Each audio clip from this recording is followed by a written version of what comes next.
¿Acaso las mujeres han sido invisibilizadas en la narrativa histórica? Bueno, eso es algo que veremos en el trayecto de este video. Primero, cabe mencionar que la historia oficial y los libros de texto han sido tradicionalmente aquellos espacios donde, pues de cierta forma, se ha perpetuado una mirada androcéntrica que invisibiliza y también minimiza el papel de las mujeres como sujetos históricos. Es decir, no las plantea de esta forma, simplemente las deja en un segundo plano.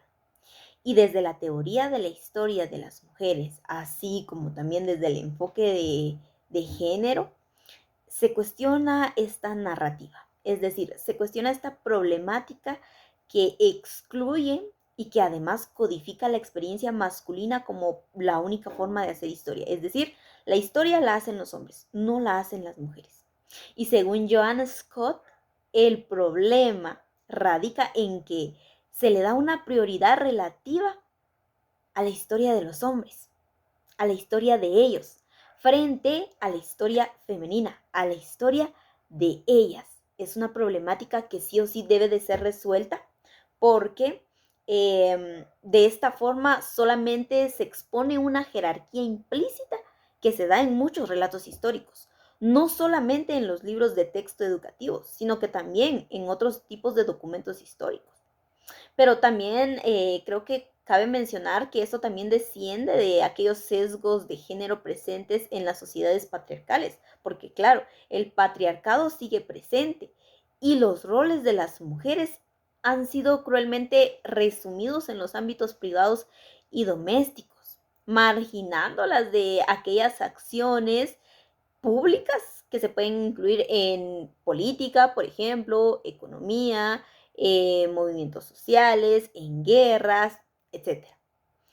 Pero, con base a esta problemática, a partir de la teoría de la historia de las mujeres y también el enfoque de género, hemos decidido analizar la tercera unidad del libro de Ciencias Sociales y Formación Ciudadana 9, el cual es un libro utilizado en la educación guatemalteca, específicamente en el grado de tercero básico.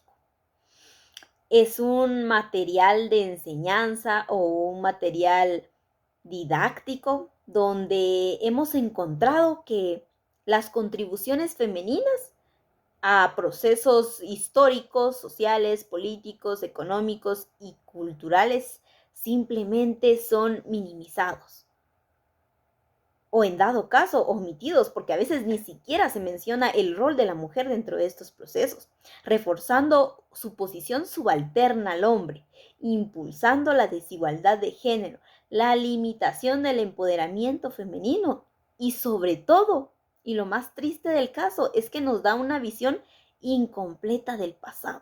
No se toman todos los roles, simplemente la perspectiva del hombre.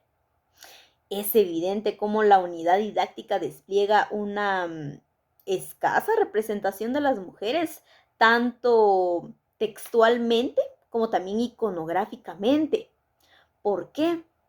Porque su presencia está supeditada, está adherida de cierta forma simplemente a menciones breves, notas al margen, pequeños apartados, en lugar de verdad constituir un eje central de análisis. Es que pareciera que simplemente las toman como relleno dentro del libro, como para decir, bueno, sí las estamos incluyendo, pero es que en la unidad solo se presentan exactamente a 5 mujeres y generalmente de forma aislada. Simplemente resaltan casos así excepcionales, donde las mujeres lograron destacar en ámbitos pues típicamente masculinos, como por ejemplo, bueno, masculinos y también sin cuestionar aquellas estructuras de poder y también las desigualdades de género que pues no permitieron a las mujeres insertarse directamente en estos ámbitos. Por ejemplo, tal es el caso de figuras como María Chinchilla, que prácticamente se encuentra no solo en este libro en estudios, sino que en todos los libros de respecto a la historia de Guatemala. También el caso de Roxana Valdetti. ¿Por qué? ¿Por qué su introducción dentro de este libro? Porque fue la primera presidenta de la República. y también por los casos de corrupción dentro de su gobierno. A partir de ello nos damos cuenta que esta falta de representación y legitimidad en los materiales didácticos refleja aquellos sesgos androcéntricos de los que aún somos reproductores, porque estamos arraigados en la producción de aquel conocimiento histórico, hegemónico, que simplemente reproduce patrones donde no se toma en cuenta la postura de la mujer, la participación de la mujer. Y desde la teoría de la historia de las mujeres se reclama una revisión profunda que las integre como sujetos históricos. Y sujetos históricos plenamente y que cuestione aquellas jerarquías excluyentes. Como siguiente punto, el libro no nos presenta una memoria reflexiva histórica. Esto debido a que no presenta el papel de la mujer como tal. El libro contiene en su tercera unidad específicamente lo que es la unidad de tiempo, memoria histórica, la cual está correspondida por un total de 27 temas que forman 53 hojas, donde se da a conocer todos los aspectos históricos desde la Primera Guerra Mundial hasta el gobierno del general Otto Pérez Molina, en lo cual en el ámbito internacional tenemos mención solamente de la esposa del archiduque Fernando durante su muerte, que es uno de los causantes de la Primera Guerra Mundial, y más adelante nos muestra a las mujeres como un dato estadístico, donde establece qué cantidad de mujeres fueron fallecidas durante el holocausto. Regresando a nuestro territorio, en el ámbito de Guatemala nos presenta a las mujeres en 4 ámbitos importantes. En el primero es la Revolución de 1944, donde su mayor exponente femenina fue María Chinchilla, estableciendo en el libro de texto solamente cuál fue su papel en las manifestaciones y cómo ésta llegó a fallecer. Más sin embargo, no nos presenta las ideologías y que otras mujeres apoyaron estos movimientos sociales. Un poco más adelante nos establece a la mujer donde se adquiere por primera vez el derecho que tengamos para votar acá en Guatemala, como uno de los logros de la revolución. Años después, al finalizar el conflicto armado interno, nos presenta a Alba Myrdal como una de las actoras en la firma de los acuerdos de paz, estando en sus principios en estos proyectos para llegar a unos acuerdos. Y finaliza presentándonos la historia de Guatemala centrada en un personaje quizás un poco actual que muchos conocemos, como es Roxana Vallet, la primera mujer vicepresidenta de Guatemala, pero que lamentablemente se vio involucrada en casos de corrupción que llevaron al levantamiento de toda la población guatemalteca en el 2015, hasta lograr su renuncia y la de su compañero de fórmula, el general Otto Pérez Molina, y por lo cual fue enjuiciada y tantos aspectos que también ha tenido que ver en condiciones a creer o no creer si la mujer debe participar en política, pero este es otro tema aparte de investigación.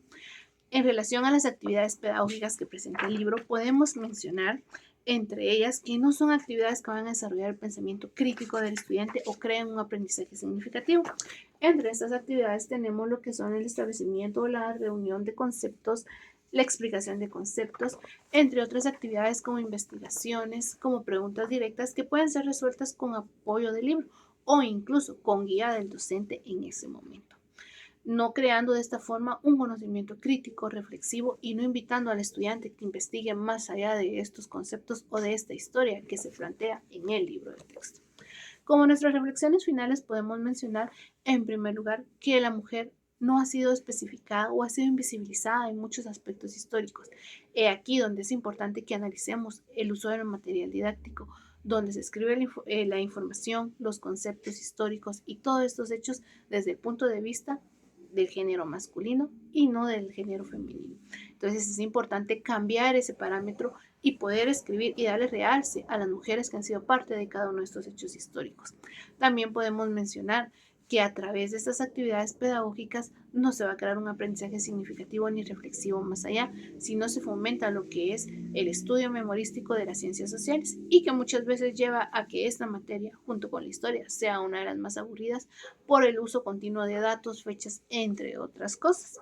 Es importante, como ahorita, que ustedes se involucren en ese aspecto, no solamente el reto está ahora acá, van a permitir que las mujeres sigan siendo invisibilizadas en la historia del siglo XX y XXI, o van a ser parte de ese cambio y van a hacer las investigaciones correspondientes para crear la historia y escribirla tomando en cuenta la teoría del género y la inclusión del papel femenino en todo el ámbito de la historia.